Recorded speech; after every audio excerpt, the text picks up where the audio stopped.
নমস্কাৰ, মই শ্যামলী। বিধানসভা নিৰ্বাচনৰ বাবে আৰু বেছি দিন নাই। প্ৰত্যেকটো ৰাজনৈতিক দল, প্ৰত্যেকগৰাকী প্ৰাৰ্থী বৰ্তমান মুহূৰ্তত সাজু হৈছে। ভোটাৰ ৰাইজৰ কাষ চাপিছে, ভোটাৰৰ আস্থা, বিশ্বাস আৰু তেওঁলোকৰ মন জয় কৰিবৰ বাবে যৎপৰ নাস্তি চেষ্টা কৰা দেখিবলৈ পোৱা গৈছে। আৰু এইখিনি সময়তেই আমিও বিভিন্ন প্ৰান্তত গৈছো, বিভিন্ন সমষ্টিত গৈছো, সমষ্টিবাসীৰ লগত কথা পাতিছো, জনপ্ৰতিনিধিৰ সকলৰ সৈতে আমি কথা পাতিছো। তেওঁলোকে কেনেধৰণেৰে এইবাৰ সাজু হৈছে, কেনেধৰণৰ কৌশল এইবাৰ তেওঁলোকে লৈছে, সকলোখিনি কথা পতাৰ আমি চেষ্টা কৰিছো। আজি আমি ঐতিহাসিক তেজপুৰ সমষ্টিত আহি উপস্থিত হৈছো। তেজপুৰৰ সন্মানীয় বিধায়ক পৃথ্বীৰাজ ৰাভা আজি আমাৰ লগত উপস্থিত আছে। আপোনাক স্বাগতম জনাইছো আমাৰ অনুষ্ঠানৰ মাজলৈ। প্ৰথমেই মই জানিবলৈ বিচাৰিম যে নিৰ্বাচন সমাগত আৰু বেছি দিন নাই যিহেতু, গতিকে আপুনি কেনেধৰণেৰে সাজু হৈছে সেইখিনিৰ পৰাই মই আৰম্ভ কৰিবলৈ বিচাৰিছো। কেনেধৰণে সাজু হৈছে আপোনালোক? চাওক, নিৰ্বাচনৰ দিনটো ঘোষণা কৰিলেহে সাজু হ'ব এইটো কথা নহয়। এজন ব্যক্তি যদি ৰাজনৈতিকভাৱে আহি বিধায়ক হ'বৰ কাৰণে আগুৱাই দিয়ে দলে, তেনেহ'লে তেওঁৰ সম্পৰ্কটো পাব্লিকৰ লগত বা জনসাধাৰণৰ থাকিবই লাগিব, প্ৰথম কথা। আৰু মোৰ সম্পৰ্ক আজিৰ সম্পৰ্ক নহয়। তেজপুৰ মোৰ জন্মৰ ঠাই। তেজপুৰত মই পঢ়া শুনা কৰিছোঁ, তেজপুৰত খেলিছোঁ, তেজপুৰত নাটক কৰিছোঁ, গান গাইছোঁ, অসম আন্দোলনৰ লগত জড়িত হৈ আছোঁ। তাৰ পিছৰ পৰ্যায়ত সামাজিকভাৱে তেজপুৰত প্ৰতিটো অনুষ্ঠান প্ৰতিষ্ঠান প্ৰতিঘৰ মানুহৰ লগত মোৰ চিনাকি। আৰু সেইকাৰণে তেজপুৰত AGPও আছে, BJPও আছে। যদিও মোক AGPৰ পৰা প্ৰক্ষেপ কৰিছিল 2021 চনত, AGPৰ প্ৰক্ষেপ কৰাৰ পিছত BJP মানুহে কেতিয়াও কোনোদিন আপত্তি কৰা নাই। আমি যেতিয়া নিৰ্বাচন প্ৰচাৰ চলাইছোঁ, BJP AGP আমি সমানে একেলগে, তেওঁলোকেও বহুত কষ্ট কৰিছে, AGPখিনিও বহুত কষ্ট কৰিছে। আৰু সেই কষ্টৰ বিনিময়ত মই MLA হ'লোঁ। আৰু MLA হোৱাৰ পাছত মই AGP BJP বুলি কাকো বেলেগ ভবা নাই। মই মোৰ তেজপুৰীয়া মানুহ, BJP হ'লেও মোৰ, AGP হ'লেও মোৰ। বৰঞ্চ AGPত যিখিনি মানুহ মোৰ তালৈ আহে, তাতকৈ BJP মানুহে মোৰ তাত বেছিকৈ আহে। আৰু মোৰ আন্তৰিকতা BJP মানুহখিনিৰ লগতে কথা বতৰা পাতোঁতেও, ৰাজনৈতিক কথাই হওক, সামাজিক কথাই হওক, BJP মানুহখিনিৰ লগতে মই বহুত কথা পাতিছোঁ। সেইবুলি AGP মই দলিয়াই দিয়া নাই। AGP মূলত থাকিবই, আছেই ঘৰুৱাভাৱে। এনেকেই আমি প্ৰস্তুতি চলাইছোঁ। আৰু প্ৰস্তুতি এইটোৱেই প্ৰস্তুতি। আৰু ৰাইজে বিচাৰিছে তেজপুৰত মোক লাগে, আৰু বহুতে আগবাঢ়িছোঁ। এতিয়া কথা হৈছে কি, বহুখিনি কথা আচলতে চৰ্চাত আছে। তেজপুৰ সমষ্টিৰ কথা যদি আমি পাতিবলৈ যাওঁ বা ক'বলৈ যাওঁ, তেনেহ'লে তেজপুৰ সমষ্টি এক প্ৰকাৰ অসম গণ পৰিষদৰ বাবে দুৰ্গ বুলি ক'লেও ভুল কোৱা নহ'ব।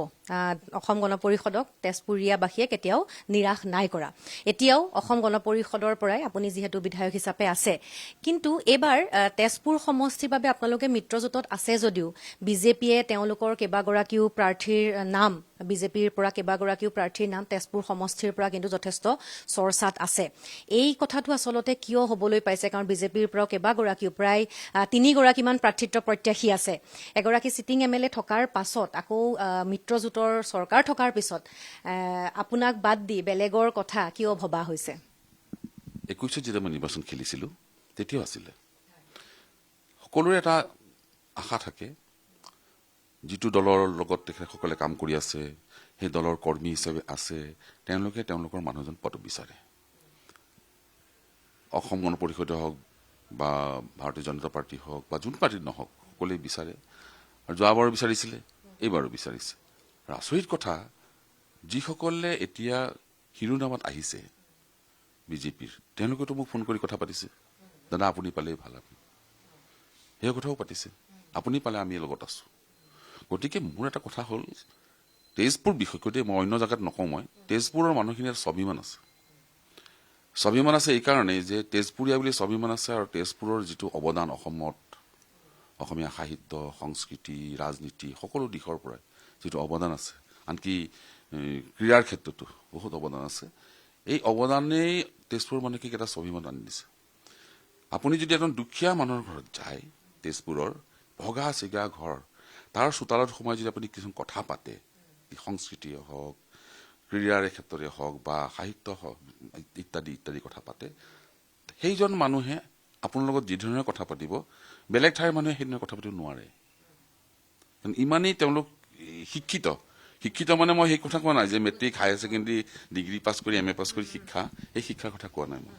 মই শিক্ষাৰ কথা ক'ব গৈছোঁ যে সকলো মানুহেই জ্ঞানী, সকলো মানুহেই সচেতক আৰু সকলো মানুহে এটা জাতিক এখন ঠাইক সদায় উন্নতি হোৱাটো বিচাৰে। এইটো পৰম্পৰা তেজপুৰৰ। কিয় পৰম্পৰা বুলি কৈছোঁ? চন্দ্ৰনাথ শৰ্মা জানে, চন্দ্ৰনাথ শৰ্মাৰ নাম শুনিছে? চন্দ্ৰনাথ শৰ্মা ভাৰতৰ স্বাধীনতা আন্দোলনৰ এজন পুৰোধা ব্যক্তি আছিলে। অসম ছাত্ৰ সন্মিলনৰ লগত তেওঁ জড়িত হৈ আছিলে। সেইখিনি সময়ত চন্দ্ৰনাথ শৰ্মাৰ ঘৰ আছিলে বিহগুৰিত ঘৰ। বিহগুৰিত তেতিয়া তেওঁ হাইস্কুল পঢ়িব লাগিছিল তেজপুৰলৈ, তেজপুৰ চৰকাৰী উচ্চতৰ মাধ্যমিক বিদ্যালয়ত। বিহগুৰি ইয়াৰ পৰা দূৰ কিমান হ'ব? 14 পৰা 16 কিলোমিটাৰ হ'ব। 14-16 কিলোমিটাৰ তেওঁ খোজকাঢ়ি আহে, আকৌ পঢ়া শুনা কৰি খোজকাঢ়ি যায়। আৰু ছাত্ৰ অৱস্থাতে তেওঁ বম্বে জাতীয় কংগ্ৰেছৰ অধিৱেশনলৈ গৈছে। জাতীয় কংগ্ৰেছৰ অধিৱেশনত গৈ ছাত্ৰ অৱস্থাতে মহাত্মা গান্ধীক নিমন্ত্ৰণ কৰি থৈ আহিছে, আৰু তেওঁৰ নিমন্ত্ৰণত মহাত্মা গান্ধী তেজপুৰ পাইছেহি। আৰু 32 বছৰ বয়সত তেওঁ ঢুকাইছে, কিন্তু 32 বছৰ বয়সলৈকে তেওঁ জাতিটোক যিখিনি অৱদান দি থৈ গৈছে সেইটো বহুত ঠাইৰ মানুহে দিব নোৱাৰে। এই হ'ল তেজপুৰ। গতিকে তেজপুৰৰ মানুহৰ স্বাভিমান আছে, তেজপুৰৰ মানুহে নিজৰ বুলি ভাবে, মোক নিজৰ বুলি ভাবে। সি যি পাৰ্টিয়ে নকৰে। যদি কিবা কাৰণত বিজেপিৰ ফালৰ পৰা যদি কোৱা হয় আপোনাক, বিজেপিৰ প্ৰাৰ্থী যদি এবাৰ প্ৰক্ষেপ কৰিম বুলি কোৱা হয়, মিত্ৰতা যদি আপোনালোকৰ এতিয়ালৈকে ধৰক অংকখিনি এতিয়ালৈকে মিলিছে বুলি ক'ব নোৱাৰি, বহুকেইটা সমষ্টিক লৈ অকণমান গুণাগথা চলি আছে, তেনেহ'লে আপোনাৰ মনত কিবা বেলেগ চিন্তা আছে নেকি? আপুনি কি? মই ইলেকশ্যনৰ এনেকৈ চিন্তা কৰা নাই। ভৱিষ্যতে কি হয় নাজানো। বৰ্তমানলৈকে মোৰ কোনো চিন্তা নাই। যদি টিকেট হায়াৰ অথৰিটি যদি নিদিয়ে, আমাৰ বছ মাননীয় মুখ্যমন্ত্ৰী ডাঙৰীয়া আছে, দিলীপ শইকীয়া ডাঙৰীয়া আছে, ভাৰতীয় জনতা পাৰ্টীৰ মাননীয় সভাপতি, অসম গণ পৰিষদৰ মাননীয় সভাপতি অতুল বৰা ডাঙৰীয়া আছে, কাৰ্যকৰী সভাপতি কেশৱ মহন্ত ডাঙৰীয়া আছে, তেখেতসকলৰ চূড়ান্ত সিদ্ধান্ত হ'ব। তাৰ বাহিৰে মই বেলেগ সিদ্ধান্ত মই নিজেই ল'ম, মই কি বুলি কয় এইটো খং কৰি বেলেগে উঠিম, নিৰ্দলীয় উঠিম, এতিয়া মই চিন্তা কৰা নাই। মই যি সিদ্ধান্ত লয় তাতে সিদ্ধান্ত ল'ব, হায়াৰ অথৰিটিয়ে যি সিদ্ধান্ত ল'ব, মৃত্যুজৰ যিসকল উচ্চ পদত আজি আসন লৈ আছে তেখেতসকলে যি সিদ্ধান্ত ল'ব, সেইখিনি সিদ্ধান্ত মই গ্ৰহণ কৰিম। এই 5টা বছৰত বিধায়ক হিচাপে আপুনি নিজকে আপুনি কিমান নম্বৰ দিবলৈ বিচাৰিব? কি আপুনি যিখিনি পূৰ্বৰ বিধায়কসকলে যিখিনি কৰিব পৰা নাছিল সেইখিনি আপুনি কৰিব পাৰিছো বুলি ভাবিছেনে? চব মানুহৰ দুটা দিশ থাকে। এটা হ'ল চকুৰে দেখা উন্নয়ন, এটা চকুৰে নেদেখা উন্নয়ন। PWD ডিপাৰ্টমেণ্টৰ ৰাস্তা চকুৰে দেখা উন্নয়ন, PWD ডিপাৰ্টমেণ্টৰ বিল্ডিং কনষ্ট্ৰাকশ্যন চকুৰে দেখা উন্নয়ন, আৰু সমাজ কল্যাণ বিভাগ, যাক আজিকালি মহিলা আৰু শিশু কল্যাণ বুলি কোৱা হয় বিভাগটোৰ, সেই বিভাগৰ পৰা এই যে সৰু সৰু শিশুসকলক ইনজেকশ্যন দিয়ে, পোষণ মানে ভাল বস্তু খুৱাবৰ কাৰণে একেবাৰে অৱস্থা নোহোৱা পুষ্টিকৰ খাদ্য দিয়ে, এইবোৰ চকুৰে দেখা নাপায়। গতিকে মোৰ ক্ষেত্ৰতো একে হৈছে। মই বেমাৰীক পইচা দিছোঁ। মাননীয় মুখ্যমন্ত্ৰী ডাঙৰীয়াই ৰোগীসকলক, দুৰাৰোগ্য ৰোগত আক্ৰান্তসকলক পইচা দিছিলে। মুখ্যমন্ত্ৰীৰ সাহায্য পুঁজিৰ পৰা প্ৰায় 2 কোটিতকৈ অধিক টকা মই দিছোঁ। আৰু কোনো ক'ব নোৱাৰে যে সেই মানুহকেইজনৰ পৰা, ৰোগী কেইজনৰ পৰা কোনোবা এজনে পইচা খাইছে। নামঘৰ, অজস্ৰ নামঘৰ, উপাসনাথলীক পইচা দিছোঁ, কোনেও ক'ব নোৱাৰে পইচা খাইছে বুলি। মই যদি মোৰ অজানিতে কোনোবাই খাইছে মই নাজানো, কিন্তু মই জানাত কোনো এজনে পইচা খাব দিয়া নাই মই, আৰু খাব নোৱাৰে বুলি কৈছোঁ। তাৰ উপৰিও চাওক, মই ক্লাছ 5ত থাকোঁতে তেজপুৰত এখন ষ্টেডিয়াম হ'ব, নানা বৰুৱা নামৰ মানুহজনে ষ্টেডিয়াম বনাব, কমিটি এখন বনাইছিলে। সেই ষ্টেডিয়ামখন বনাব যাওঁতে আজি কিমান হ'ব, 1967 চনৰ কথা কৈ আছোঁ মই, 67-68 টিল ডেট নকওঁ, 21st 21ত মই বিধায়ক হ'লোঁ। 21ৰ বিধায়ক হোৱালৈকে ষ্টেডিয়ামৰ নাম গোন্ধই নাছিলে। মাননীয় মুখ্যমন্ত্ৰীদেৱে পইচা খুজিছোঁ, পইচা দিছে, আৰু সেই ষ্টেডিয়াম সম্পূৰ্ণ কৰিবলৈ গৈ আছে। আৰু 2 আমাৰ ষ্টেডিয়াম সম্পূৰ্ণ হ'ব। Artificial turf, artificial run track বনোৱা হৈছে, গেলেৰী বনোৱা হৈছে। অগ্নিগড়ত লিফ্টৰ ব্যৱস্থা কৰা হৈছে, যিবিলাক বয়োজ্যেষ্ঠ মানুহ গোলাঘাট, ডিব্ৰুগড়, লখিমপুৰ, বিভিন্ন ঠাই, নলবাৰী ফুৰিবলৈ আহে তেজপুৰত, ছাত্ৰ ছাত্ৰীসকলে আহে শিক্ষামূলক ভ্ৰমণত। যিসকলে খোজকাঢ়ি দৌৰি উঠিব পাৰে অগ্নিগড় পাহাৰৰ ওপৰত, তেওঁলোকে চিৰি দি উঠি গুচি যায়। আৰু যিসকলে বৃদ্ধা তেওঁলোকে গাড়ীখনত 2 ঘণ্টা 3 ঘণ্টা বহি থাকে। মোৰ মনলৈ চিন্তা আহিল যে নহয়, সকলৰ পৰা কিবা এটা কৰিব লাগিব। মাননীয় মুখ্যমন্ত্ৰী ডাঙৰীয়াক ক'লোঁ, মুখ্যমন্ত্ৰী ডাঙৰীয়াই দিলে। মই লিফ্টৰ কাম কৰি আছোঁ, 2টা লিফ্ট হ'ব, লিফ্টত উঠিও যাব পাৰিব, চিৰি দিও যাব পাৰিব। 1000 মানুহ বহিব পৰা কেপাচিটিৰ মই অডিটৰিয়াম এটা বনাই আছোঁ, ফুল্লি AC। এইটো সম্পূৰ্ণ হ'বলৈ গৈ আছে পেন কনভেনশ্যন চেণ্টাৰ হ'ল ফ্লাইঅভাৰৰ কাম চলি আছে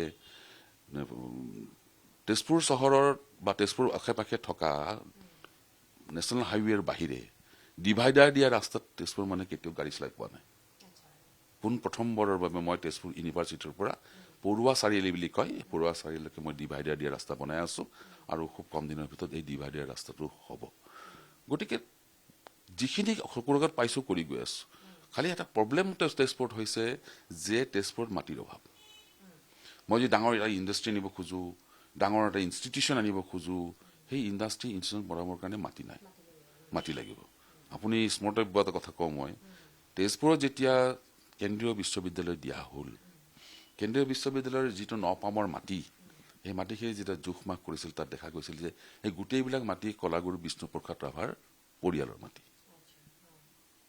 মাটি কাগজ পত্ৰ চালে নথি পত্ৰ চালে আপুনি পাত্তা জমানমদি কপি এইবিলাক চালে গম পাইছিল তেওঁলোকে যে এইটো বিষ্ণুপ্ৰসাদ পৰিয়ালৰ মাটি আৰু এটা কথা মই কৈনো এইবিলাক দান দিয়া মাটি দেই বিষ্ণুৰ পৰিয়ালে দান দিছিলে মোক সেইখিনি সময়ৰ চেণ্ট্ৰেলৰ এটা টিম আহিছিলে টিম আহি চালে যে কৈছিলে যে আপোনালোকৰ মাটি হয় আমি আপোনাক কিবা এটা দিব খোজো কি দিব খোজে পাৰ কাঠা 10,000 টকা দিব 10,000 অনলি 300 কিমান বিঘা মাটি আছে তাত মই যদি 10,000 টকা ললোহেঁতেন মই কেইবা কোটি টকাৰ মালিক হলোহেঁতেন মই লোৱা নাই কাৰণ মোৰ পিতৃহঁতে মোৰ ককাহঁতে এইবিলাক মাটি আমাৰ মানুহক দান দি গৈছে দুখীয়া মানুহক সেই দান দিয়া মাটিৰ পইচা মই ল'লে মোৰ পাপ লাগিব মই গতিকে বিপচল চোৱা নাই সেনেকৈ কাম কৰি গৈ আছো আৰু কাম কৰি গৈ থাকিম যদি টিকেট পাওঁ তেনেহ'লে আৰু কৰিবলগীয়া বহুত আছে বহুত সপোন আছে মাননীয় মুখ্যমন্ত্ৰী ডাঙৰীয়া মই এটা কথা কৈছিলোঁ যে কলাগুৰু বিষ্ণুপ্ৰসাদ ৰাভাৰ সমাধি ক্ষেত্ৰৰ পৰা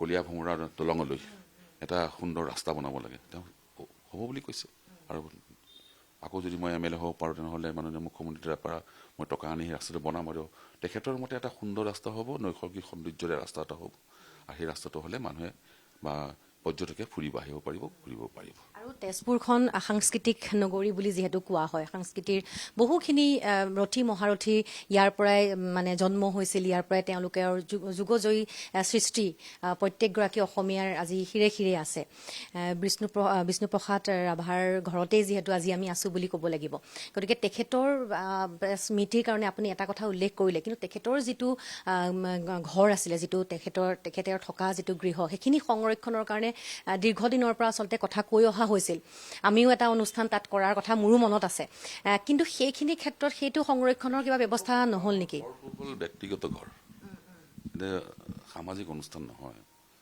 আৰু সকলো ৰাইজক মই অসমৰ ৰাইজক কৈ থওঁ যে বিষ্ণুৰাভাৰ সম্পত্তি বুলিবলৈ এতিয়া য'ত ঘৰটো পুৰণি ঘৰটো আছে আৰু এতিয়া য'ত আপুনি বহি আছে এইখিনিয়ে আমাৰ সম্পত্তি এতিয়া এইখিনি ঘৰ যদি সংৰক্ষণ কৰিবলৈ মই চৰকাৰক দিনো মই থাকিবলৈ জেগা নহ'ব দ্বিতীয় কথা হৈছে আৰু দ্বিতীয় কথাটো হৈছে কি এই মাটিখিনি এজমালি পট্টাৰ মাটি মানে বুজিছেনে ককাই ভাইৰ মাজত থকা মাটি এইটো বিষ্ণুৰাভাৰ মাটি নহয় বিষ্ণুৰাভাৰ ঘৰ নহয় এইটো চৰ্দাৰ বাহাদুৰ গোপাল চন্দ্ৰ দাসৰ ঘৰ বিষ্ণুৰাভাৰ দেউতাকৰ ঘৰ আৰু বিষ্ণুৰাভাৰ দেউতাকৰ কেইবাজনো ল'ৰা ছোৱালী কেইবাজন সন্তান সকলোৰে ভাগ আছে তাত কিন্তু মই অকলে দিম বুলি দিব নোৱাৰো এতিয়া জ্যোতিপ্ৰসাদ আগৰৱালাৰ যিটো ঘৰ পকী বুলি কয় জ্যোতি ভাৰতী হৈছে সাংস্কৃতিক সঞ্চালকৰ অফিচ হৈছে সেইটো দিয়া কথাটো বেলেগ তেওঁলোকে বেলেগত থাকে ঘৰটো এনেই এবান্দন হৈ পৰি আছিলে সেইকাৰণে এই ঘৰটো দি দিয়া হৈছে সেইটোৱে কথা বেলেগ একো কথা নাই বাকী আমি সমাধি ক্ষেত্ৰৰ কাম চলাই আছো বিষ্ণুপ্ৰসাদ ৰাভাৰ সমাধি ক্ষেত্ৰ আমাৰ গেটৰ কাম চলি আছে মূৰ্তিৰ কাম চলি আছে নতুন বিল্ডিং এটা আমি বনাবলৈ গৈ আছো তাতে আমি মিউজিয়াম এটা কৰিম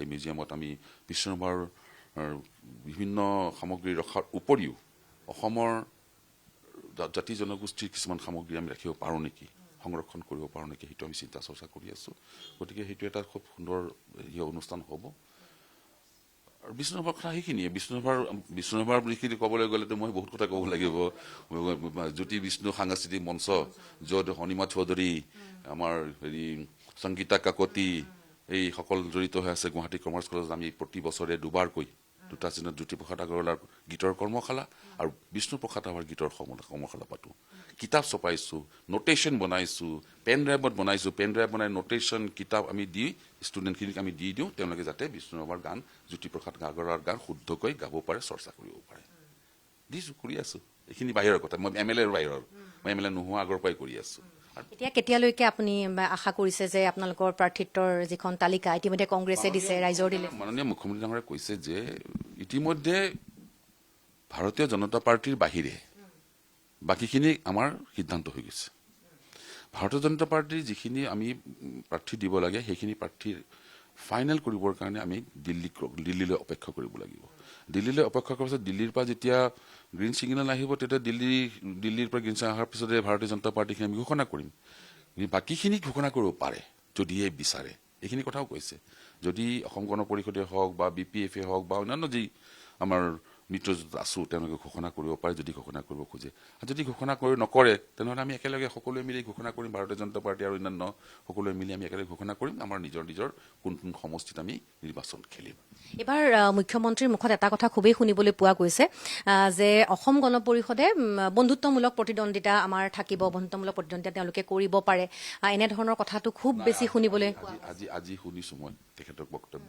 তেখেতে ডিনাই কৰিছে বন্ধুত্বমূলক নহ'ব, আমাৰ সমিলমিলতে আমি মিত্ৰজোঁটে খেলিম, আমি একেলগে থাকিম, আমি AGP BJP বেলেগ নহয়, BJP AGP বেলেগ নহয়, তেখেতে ঘোষণাই কৰি দিছে। তেজপুৰ সমষ্টিৰ বাবে যি সিদ্ধান্তই হয় আপুনি মানি ল'ব? তেজপুৰ মানি ল'ব বাধ্য, মই যি সিদ্ধান্ত হয় মানি ল'ম মই। তথাপিও আপুনি কিমান দূৰ আশাবাদী? চাওক, মই কাম কৰি গৈ আছো, কাম কৰি গৈ থাকিম,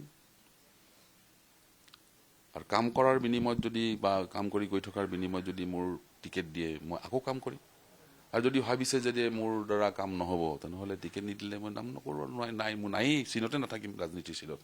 গতিকে সেইখিনিলৈ অপেক্ষা কৰি আছো। মোৰ আশাবাদী মই তেজপুৰ সমষ্টিৰ টিকেট পাম। ঠিক আছে, বহুত বহুত ধন্যবাদ জনাইছো আপোনাক। আপুনি যিখিনি আশা কৰিছে সেইখিনি যাতে পূৰণ হওক, আৰু আগন্তুক নিৰ্বাচনৰ বাবে আপোনাকো বহুত বহুত আমি শুভকামনা জ্ঞাপন কৰিছো। ধন্যবাদ। আৰু এয়া আছিল তেজপুৰ সমষ্টিৰ সন্মানীয় বিধায়ক পৃথ্বীৰাজ ৰাভা ডাঙৰীয়া। আমি তেখেতৰ লগত কথা পাতিলো। গতিকে অনাগত সময়ছোৱাত আমি বিভিন্ন সমষ্টিলৈ যাম, জনপ্ৰতিনিধিৰ কাষলৈ যাম, আৰু তেওঁলোকৰ ৰণকৌশল কেনেধৰণে নিৰ্বাচনৰ বাবে সাজু হৈছে আটাইখিনি কথা আপোনালোককো জনোৱাৰ চেষ্টা কৰিম।